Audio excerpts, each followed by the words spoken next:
was it surreal watching the show for the first time?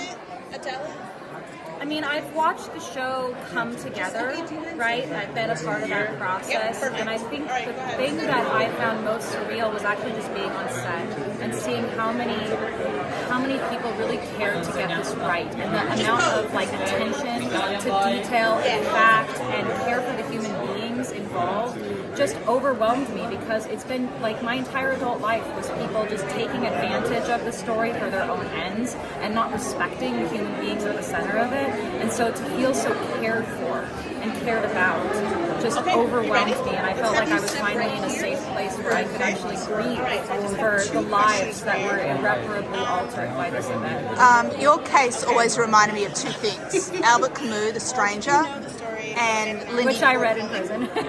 I mean, and Lindy Chamberlain's case in Australia. I mean, she basically. Are you Australian?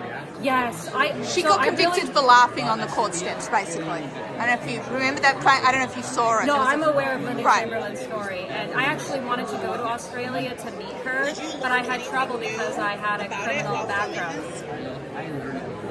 Still working on that. Right. And what do you think the message of the show is? There are many messages. One of which is that trauma doesn't define you. You still get to define your life, and you still can move forward and make sense of it in a way that is series after watching it. I think another thing that is really important about this show is that it's about building bridges. It's about confronting what haunts us and finding a way forward that allows all of the humanity for everyone involved. I really felt that, like, when I reached out to my prosecutor, I wanted to give him the one thing that he didn't give me, which was the benefit of the doubt. And I think that what resulted was justice. Right. Have you spoken to your children yet? Have you thought about how you're going to talk to them about this? So my daughter has already started to ask me, she's 4, to tell her the story when mommy went to Italy.